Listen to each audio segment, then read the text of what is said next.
So Genesis 12, 15, that's 12 through 17. And so this is, there is a lot to talk about in here.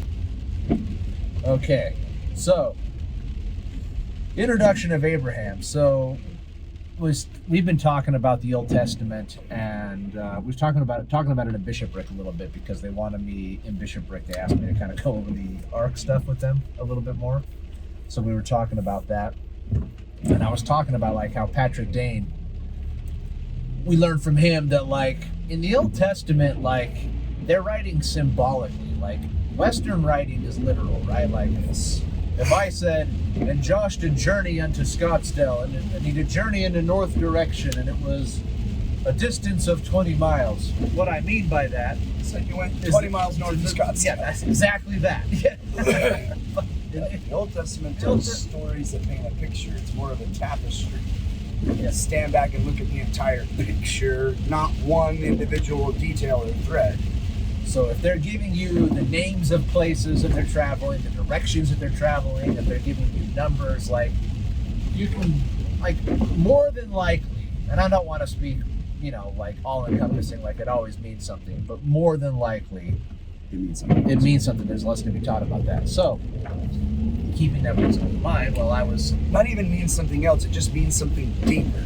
yeah, Like the reason the prophet chose to tell that story is that, like, again, your modern fiery Baptist preacher just gets up there and pounds the pulpit and tells you directly, repent and so forth.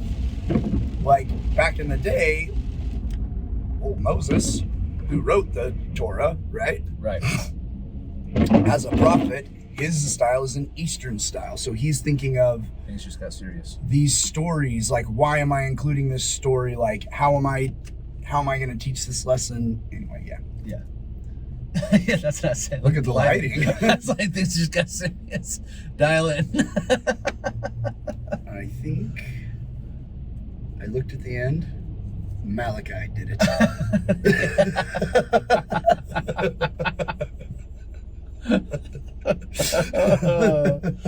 Oh, that's a nerdy Bible joke. It was either him or his evil twin Malachi, the Italian The Italian prophet. poser. Old Malachi blew into town. So you've got that at the beginning of Genesis, okay? So at the beginning of Abraham's story, Genesis 12. Oh, by the way, talk about. Oh no, sorry, it's in Abraham 1. Abraham talking. He says like, and I did find it that time that I should journey out of the land of Ur of Chaldees and find a new place to dwell. It's a nice way to say I fled under pain of death. It's like one of those funny scripture things. Like Abraham was like, and I found it, and I thought that I found it expedient to leave Ur of the Chaldees. given that they tried to sacrifice me upon the altar of the God of Elpidor, Seeing myself as more of a man than a human sacrifice. I decided that it might be time to move. I did beat a hasty retreat. I looked about and decided I should move now. It's a very subtle understatement on Abraham's part. ROIs have never been better on tents. Yeah. It's a good time, you know. Like, Yeah. Chaldees is getting crowded. Yeah. So it says Abraham. So it's Abraham 12, and I'm gonna start in about verse 6 here. So. And Abraham passed through the land unto the place of Shmichem, unto the plain of Moriah, and the Canaanite was in the land. And the Lord appeared unto Abraham and said, Unto thy seed will I give this land, and there builded he an altar unto the Lord, who appeared unto him. And he removed from thence unto a mountain on the east of Bethel, and pitched his tent, having Bethel on the west, and Hai on the east. And there he builded an altar unto the Lord, and called upon the name of the Lord. And Abraham journeyed, going on still towards the south. And there was a land, and there was a famine in the land, and Abraham journeyed down to Egypt to sojourn there, for the famine was grievous in the land. Now, here's the fascinating thing. I looked up all of these names. And this Right. is Well, again, so it's like, okay, I understand. I'm in the Old Testament, and I'm reading an Old Testament prophet, rather. right. So, yeah, he's telling me that he left this place and went to that place, So we know, going south. yeah, What? we know particularly from the book of Abraham that like where he's fleeing is he's leaving the land of Ur of Chaldees after with Lot and his wife after he just got sacrificed. So he passes through, and Abram passed through the land under the place of Shechem. Shechem it translates to a place of burden. So he goes from Shechem unto the plain of Moriah. So Moriah means teaching. So he goes from a place of burden to a place of teaching, to where he can talk. And then the Lord, once he's in the place of teaching, the Lord appears to him and begins the first step of like the Abrahamic covenant. Says, I'll give you and you and this seed this land forever. So after he receives his promise from the Lord, he goes thence unto the mountain on the east of Bethel and pitches his tent. So Bethel, Beth means house. You know that. El means almighty. That's where Elohim comes from. El means almighty, He is pluralized. So he literally goes and builds an altar. He goes to the house of the Lord, the house of the Almighty, to build an altar to the Lord, to make sacrifices unto Him. And he pitches his tent, and from thence unto a mountain on the east of Bethel. So goes to the east side, but he pitches his tent with Bethel on the west and Hai on the east. So west is looking towards Satan and the adversary, a very negative connotation. If you're facing east, you're facing towards God. Which I just want to point out, because we're in the continental United States and we like the West better. What he means is that you stand all the way here in the West, but then look to the east. So he really wants you to be in the Wants West. to be in the west, yeah. I'm just kidding. So he places his tent so that when he stands out of his tent and he looks, he's looking east towards the house of the Lord. Yeah. And when he's looking west, which is following the path of the adversary and looking towards Satan, he's looking towards High, And what does I mean? ruin. Yeah. So he travels There's through a map on the back of the the Declaration of Independence. Abraham travels from a place of burden to a place of teaching, and then goes to the house of the Almighty and pitches his tent so that when he looks towards the house of God, when he looks east, he's looking towards the house of God. When he looks west, away from the house of God, he's looking towards ruin. So there might be, somebody could maybe twist that and find some kind of lesson that they can pull out of Abraham's travel log. The other point that you make when it comes to the plain and precious truths of the scriptures, and you make it succinctly, I don't know where you heard it, but the Bible is translated so many dang times, sometimes by evil men with the intent of hiding or removing plain and precious truths. So it's like these things, they didn't have enough light and knowledge to know that even though they pulled anything else out of it, God left the relevance in there for those with eyes and a mind, those with eyes and ears to hear are gonna see and they're gonna hear. So he teaches a lesson about temples. Like if you're looking towards and moving towards the temples, then you're moving towards God. You're moving towards the house of God. But moving away from the temple, looking west and traveling away, is traveling towards High. It's traveling towards evil. So, traveling south is traveling towards the Lord. It's traveling towards covenants. So south is associated with making covenants with the Lord, because when you're facing east, south is on your right, and your right hand is your covenant hand. Makes sense. So north is bad because north is left. Yeah. So north and west symbolically bad, east and south symbolically good. And so after Abraham makes this, like, goes here, gets this teaching, gets this promise from the Lord, travels to the house of the Lord and builds an altar unto him. And then he travels what direction to Egypt? South. So he moves. Like, even if I didn't know that because of geography. Yeah. Even if I didn't know that Africa was below the Arabian Peninsula. But this matters. The fact that it's specific in the matters. So I'm going to skip ahead a little bit and point out, like, the specificity of the directions matters. Okay, so I'm going to skip Egypt. And we're going to come back to it. If you skip to chapter 13, listen to the travelogue. And Abraham went up out of Egypt, he and his wife, and all that he had, and Lot with him, into the south. So it says he travels up south. So Abraham, when he leaves Egypt, he travels south. And Abraham was very rich in cattle and silver. That's actually a really good clue. He travels up to the south. Up to the south. That's a miss. Yeah. It's like, that has to be something different. And he went on his journeys from the south, even to Bethel, even to the place where his tent had been in the beginning, between Bethel and Hai. Did you catch it? Here's what matters. Abraham traveled, like, Bethel is north of Egypt. It has to be, because when Abraham was in Bethel, he travels south to get Egypt. But when Abraham leaves Egypt, he travels south. It specifically says that he traveled south out of Egypt. But then, when it says he traveled back to Bethel, it doesn't say he traveled north. It says, and he went on his journeys from the south even to Bethel.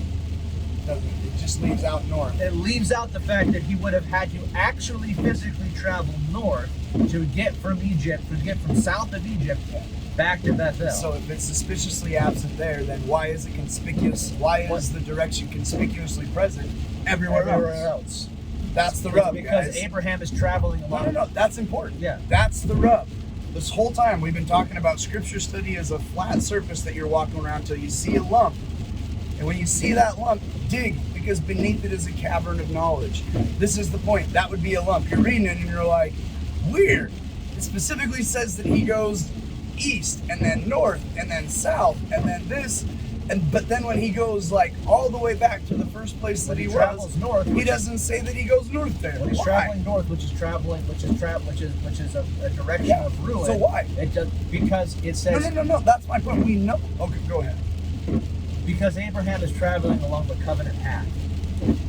He's moving south. He goes from my Bethel point is south. that the author, when you come across that and be like, why didn't he say that he went north? And he says there's a direction everywhere else. He was like, you know what? That's for me to know and you to find out, Sonny. You know what I mean? It's a hint, because it's telling you, because he travels south, because it says, and he went on his journeys from the south to Bethel, indicating that he was traveling south. Abraham is traveling along the covenant path. He moves from Bethel south on the covenant path to Egypt, and out of Egypt south along the covenant path back to Bethel, showing that along this whole time Abraham is following the Spirit of God. He's going where God is telling him to go, and he's traveling along the covenant path. That's so dope. Yeah, it's awesome. I love our Heavenly Father and Jesus so much. And Egypt is important because Egypt is like a huge test of faith for both Abraham and Sarah. Abram and Sarai. Because, like, he gets into Egypt and a lot's been made of, Abraham lied about the fact that Sarah was his sister. He didn't lie about it. Sarah actually, by adoption and by the fact that, like, it was completely legally acceptable for Abraham to call Sarah his sister, first of all. And then second of all, like Abraham and Sarah both had to rely upon the Lord, because Sarah gets protected. Like, not only does Sarah's life get protected while she's away from Abraham, but her virtue gets protected while she's away from Abraham. But that required both Abraham and Sarah to put themselves completely at the mercy of the Lord, and to rely entirely on him. Like, this is the big test for Sarah. see whether or not she can rely on the Lord, and she passes the test, and she proves it. Like she puts her life and virtue on the line, trusting in God. Trusting in God completely. And you know Goes into that horrible, horrible city under the God, knowing she'd be under the thumb of that horrible, horrible man. Yeah. What's that dude's name? That's the Pharaoh. This is Pharaoh. It happens again. Which one? It just says Pharaoh. I'm gonna look that up later. You can find that in the chronology. Probably. Not probably. Most definitely. But you know what Egypt was good at? Record keeping. Keep track of their pharaohs. So then you get into 13. So they travel down and they get tested, and which is also shown, like you see this pattern over and over again too. Abraham receives a promise from the Lord and then has a trial. Abraham receives a promise from the Lord and then has a trial. Like they receive this promise that he's going to get Canaan, and then they get the trial of Egypt. So this is an important principle. And then they go. We've been taught that anytime, like that's a blessing. Like when God sets up his kingdom, Satan goes in opposition. And then he leaves Egypt. Just really quick, because that's an important line. I know you got cool stuff to get to, but again, every time something amazing happens, every time like God gives them a promise and an experience, Satan sets up an opposition. Yeah, Satan gets his shot. There must be opposition in all things. So like when you have an amazing spiritual sacrament meeting or amazing, like your kid goes on a mission, like whatever it is, like you get a burst of light and knowledge, like be ready. Satan saw it. That's all I'm saying. So, sorry. So Abraham, they leave Egypt rich. Like, Pharaoh gave him lots of stuff to try to buy for a dowry for Sarah. Yeah. And so they leave Egypt significantly better off than they entered Egypt, which is another lesson that you learn from the Lord. Trust in the Lord in the trial. Like if you trust in the Lord and you stay traveling south along the covenant path, any trial that you have, anything that you go through, he'll turn it to your good. Yeah, it's like you will leave wealthier than you'll leave the trial wealthier than you entered in. Like spiritually wealthy. In Abraham's case, it was actually wealthy. Physically wealthy. Yeah. But at the beginning of that, it'd be like, the Pharaoh wants my wife, or we even allowed in this land, we're poor, we're refugees essentially. Yeah. And it's like you and I have experienced that, like with your cancer. At the other end of the trial of the cancer, like I am a lot. I'd do it again. Well, I'm a lot more physically, mentally, spiritually, emotionally better off than I was at the beginning of that trial. I like that trial, and I needed that trial to move me. That moved me way farther along the path closer to Heavenly Father on basically every conceivable way than anything else would have put up. Better for me. Plus, it made me physically slower, which is a blessing to my enemies. Yeah. So then I feel like 13 is and I know like there's Abrahamic covenant stuff, but like 13 I loved. Just tell what the Abrahamic covenant is really quick. The Abrahamic covenant is the temple seal. You're promised eternal posterity. You're promised that his seed, that through his seed, all the nations of the earth will be blessed. Through his seed, the priesthood, and by proxy of the priesthood, the gospel of Jesus Christ will be brought to all. So you're always going to have the gospel, and you're always going to have the responsibility to spread it. That's the Abrahamic covenant. And he was promised the Holy Land for him and his posterity. But where it relates to you is that the moment you were baptized into that family and into that covenant, and you got on the covenant path, which we're talking about here, that leads to sealing an eternal marriage. And your responsibility, lest you forget, is to share that covenant with everyone. And to be clear, too, eternal seed, eternal posterity is exaltation. Yes. The only place you receive eternal seed as the stars in the sky and the sands and sea. Well, Abraham has that. Physically, you can make the argument too, but like eternally, that's the blessing of the promise and the blessing of exaltation, because you have to be exalted to receive that blessing eternally. So, and they're also teaching you, like right here, again, just really quick, exaltation is a man and a woman. So we're seeing the trials of Sarai and Abram. They are both walking that covenant path in a co-preparation for co-godhood. Right, to become Elohim. To become Elohim. And so I love this story. Yeah, see Sarai. You go from Sarai, Abram to Sarah and Abraham to Elohim. So I'm gonna make three. We're here. So I'm gonna in all of this, so that's the Abrahamic covenant, and it's the temple covenant. Like, this is the temple. Like, Abraham is about the temple. Yeah. And so, but I feel like you get the character of Abraham in this story in 13. And so they go back to Bethel and back to the original altar.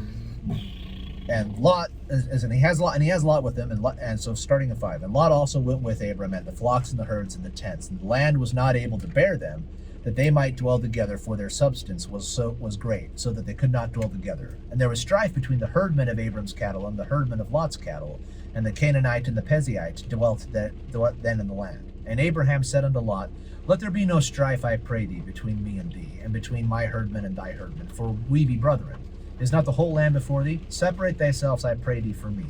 And if thou wilt take the left hand, then I will go to the right. Or if thou wilt depart to the right hand, then I will go to the left.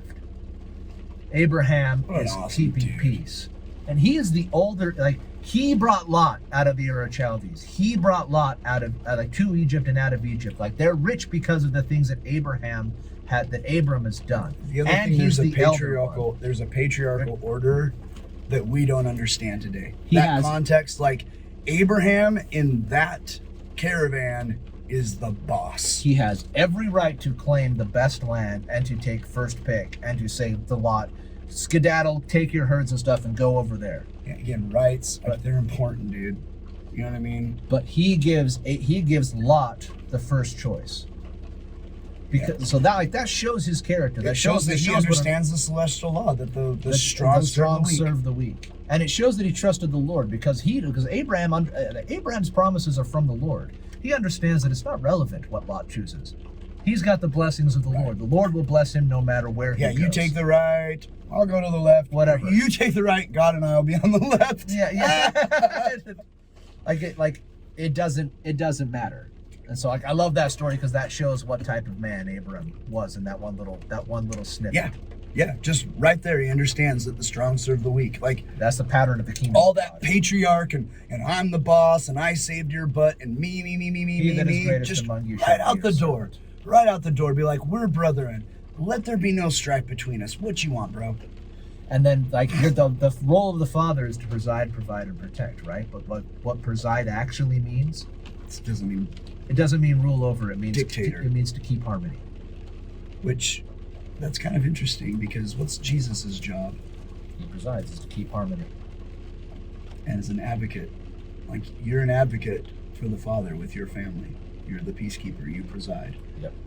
You and your wife. That's why it's together because. So Lot gets kidnapped. Abraham goes and gets him back, and everybody like kind of gathers together and be like, "Man, you're the boss, Abram." But this is important to me. So 14 he goes after Lot. Eden. He's like, "Oh, this land just solved itself." Yeah. And he pays tithes to Melchizedek here, which I'm convinced. I know that there's not hard evidence to say it one way or the other, but I'm convinced that Melchizedek is Shem. It says it in the Bible dictionary. It references him, but anyways. Well, we have all of the genealogy and all the record of Shem up from the time he was young until he gets into adulthood, and we have no evidence or record of Shem after he gets to adulthood. And then Melchizedek's the exact opposite. We have all kinds of information and records upon him as an adult and his accomplishments and what he did as an adult, but no genealogy or no history on him. Yeah. Which doesn't make any sense. Not in the Old Testament. Not in the Old Testament. Yeah. You have a guy who was the king of Salem. Slogging through, he was begetting, blah, blah, blah, blah, blah, blah, blah. Like, they kept records. The other big piece of evidence for me is the fact that in Doctrine and Covenants, when Joseph Smith is naming the great patriarchs, he names Shem, but doesn't mention Melchizedek. It doesn't say Melchizedek, yeah. So, anyways, after all of this is Abram, and Abraham's talking to the king of Sodom. And Abram said And the king of Sodom said unto Abram, Give me of thy persons and take thy goods to thyself. And Abram said unto the king of Sodom, I will lift my hand to the Lord. Okay, this is Abram. I will not take from a thread even to a shoe latchet, and that I will not take anything that is thine, lest thou shouldst say, I have made Abraham rich. Save only that which the young men have eaten, and the portion of the men went with me. So the king of Sodom's like, let me pay you, let me give you all kinds of stuff. And he says, just enough to cover my cost. And think about, this is the king of Sodom. You don't want to be in debt to an evil man. Exactly. That was my thought.